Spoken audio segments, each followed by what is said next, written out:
ఉమ్మడి వరంగల్ జిల్లాలో ఆర్టీసీ బస్సులు డిపోలకే పరిమితమయ్యాయి. తమ డిమాండ్లు నెరవేర్చే వరకు సమ్మె విరమించే ప్రసక్తే లేదని ఆర్టీసీ కార్మికులు తేల్చి చెబుతున్నారు.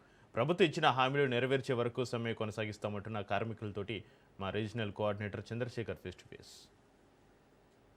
ఆర్టీసీ కార్మికుల డిమాండ్ల పట్ల ప్రభుత్వం సానుకూలంగా స్పందించలేదని ఈరోజు ఉదయం నుంచి కూడా ఆర్టీసీ కార్మికులు అయితే నిరోధిక సమ్మె నిర్వహిస్తున్నారు. ప్రస్తుతం మనం వరంగల్లోని హన్మకొండలోని వరంగల్ బస్ డిపో 1, 2 వద్ద ఉన్నాము. ఇక్కడ మనం చూడొచ్చు హన్మకొండ బస్ స్టాండ్లో కూడా ప్రయాణికులు భారీగా వేచి చూస్తున్నారు. ఈరోజు ఉదయం నుంచి కూడా బస్సులన్నీ కూడా ఇటు డిపోలకే పరిమితమయ్యాయి. మొత్తం కూడా వరంగల్ రీజియన్కి సంబంధించి 9 బస్ డిపోలలో ఉన్న బస్సులన్నీ కూడా డిపోలకే పరిమితమయ్యాయి. పరిస్థితులు కూడా సమ్మెను విరమించుకోమని చెప్తున్నారు. మనతో ఇక్కడ ఆర్టీసీ కార్మికులు ఉన్న వారితో మాట్లాడాలని చెప్పండి. అసలు మీ డిమాండ్ ఏంటి? ప్రభుత్వం స్పందన ఏ విధంగా ఉంది? మా డిమాండ్స్ వచ్చేసి కాంగ్రెస్ గవర్నమెంట్ ఇచ్చిన మ్యానుఫ్యాక్చర్లో దాన్ని బట్టి మాకు ఫస్ట్ ఏం చెప్పారంటే మొత్తానికి మీకు చాలా కష్టాలు ఉన్నాయి, మిమ్మల్ని ప్రభుత్వంలో విలీనం చేస్తామని చెప్పడం జరిగింది. సరే, ఆ ఎలక్షన్స్ ముందు కేసీఆర్ గారు చేసిండు. ఇప్పుడు వీళ్ళు డేట్ ఇవ్వడమే, ఓన్లీ డేట్ ఇవ్వడమే, ఫలానా డేట్ నుంచి మీకు ప్రభుత్వంలో విలీనం చేస్తామని చెప్పిన డేట్ ఇవ్వడం మాత్రమే వీళ్ళు చేసే పని. దానికి పెద్ద ఖర్చు అయ్యేది ఏం లేదు. ఎందుకు ఖర్చు అయ్యేది ఏం లేదనంటే ఈ యొక్క మహిళా వాటి మహాలక్ష్మి పైసలు వచ్చేసి నెలకు 360 కోట్లు ఇవ్వవలసినవి. అవి ఇచ్చేది ఉంటే మాకు కొత్త బస్సులు కొనుక్కోవడానికి వీలు పడుతుంది.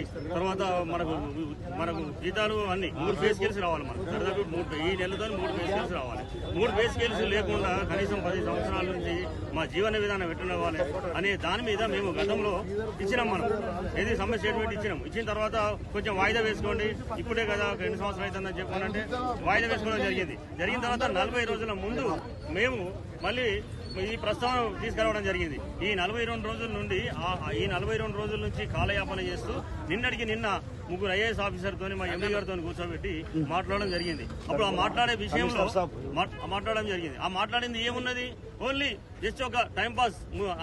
మా ఉద్దేశం ఏంటంటే కడుపు కాలినోళ్ళకి తెలుస్తుంది బాధ ఏందనేది.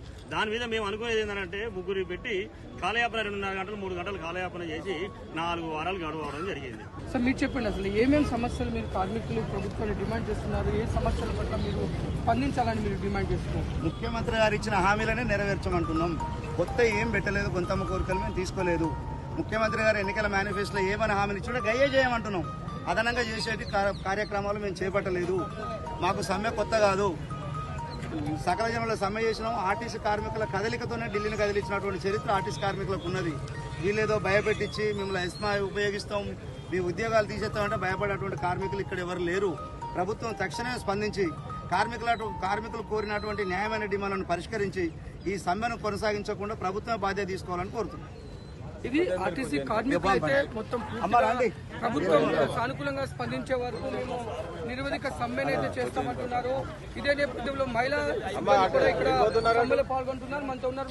చెప్పండి, అసలు ఏంటి మీ సమస్యలు ఏంటి? మీరు ప్రభుత్వాన్ని ఏం డిమాండ్ చేస్తున్నారు?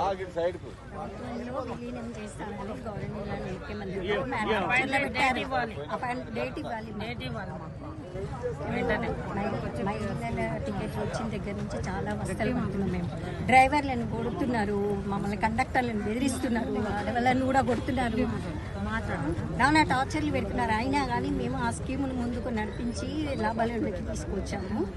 మా డిమాండ్స్ 32 ఉన్నాయి. మమ్మల్ని చర్చలకు పిలుస్తా అని చెప్పి నార్మల్ కమిటీకి పిలిచి పంపించేశారు. 4 వారాల టైం దేనికి? 2.5 సంవత్సరాలు అవుతుంది ఇప్పటికి చెప్పి మ్యానుఫ్యాక్చర్లు పెట్టి. నేను ముఖ్యమంత్రిని అయిన తర్వాత మీ బతుకు బాటను పూల బాట చేస్తారని చెప్పారు. ఏది పూల బాట లేదు, ముళ్ళ కంపలకు మూసేస్తారు మమ్మల్ని. ప్రైవేట్ ఏజెన్సీలకు ఆర్టీసీ అప్పచెప్పాలని కూడా ప్రభుత్వం చూస్తుందని కూడా మీరు డిమాండ్ చేస్తున్నారు. అసలు ఎలాంటి సమస్యలు విధంగా ఉన్నాయి? వాటిపైన మీరు ప్రభుత్వాన్ని ఏం నిలదీయాలనుకుంటున్నారు? ఈ జేబీఎం బస్సులు తీసుకొచ్చే డిపోలలో మాకున్నటువంటి మా స్వంత ఆర్టీసీ డిపోలను వాళ్లకు అద్దెకిచ్చి మమ్మల్ని ఇబ్బంది పెట్టుకుంటూ ఉన్న కండక్టర్లను కూడా మిగతా వాళ్ళు కూడా వేరే డిపోలో ట్రాన్స్ఫర్ అయ్యి వెళ్ళిపోవాలి. ఇది మొత్తం జేబీఎం డిపో.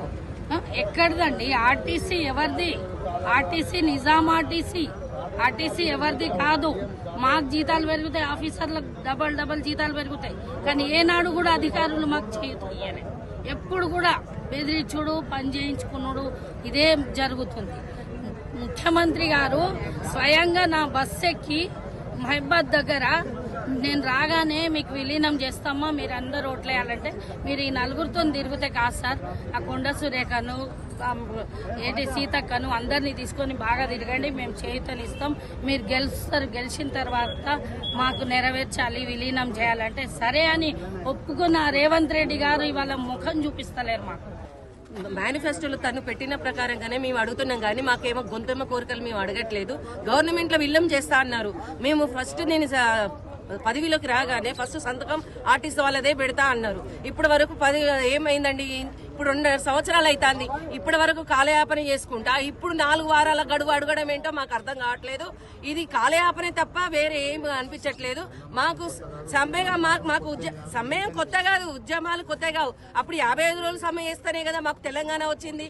తెలంగాణ కోసం మేము ఎంత ఆర్టిస్ట్ వాళ్ళం ఎంత పోరాడినామో తెలియనిది కాదు.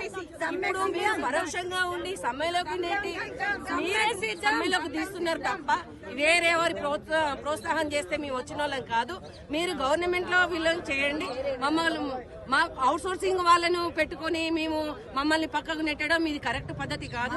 మా ఆర్టిస్ట్ మాకు ఇవ్వండి, మా డిపోలు మాకే కావాలి. మా ఆర్టిస్ట్ మాకు మా తల్లి లాంటిది మాకు ఆర్టిస్ట్, తను వల్లనే మా భవిష్యత్తులు ఉన్నాయి. అటువంటిది మా ఆర్టీసీని మమ్మల్ని దూరం చేయడం ఇది మీకు పద్ధతి కాదు.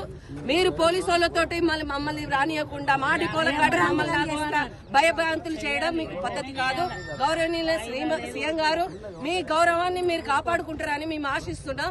మమ్మల్ని గవర్నమెంట్ లో విలీనం చేసి యూనియన్లను పునరుద్ధరించి మాకు రావాల్సిన బకాయిలు ఇప్పించి మమ్మల్ని ఆదుకుంటారని అనుకుంటున్నాం. మహిళా రిటైర్ ఎంప్లాయీస్ కూడా వాళ్ళకి రావాల్సినవి రాక వాళ్ళు కొంతమంది చాలా మంది సూసైడ్ చేసుకుంటున్నారు.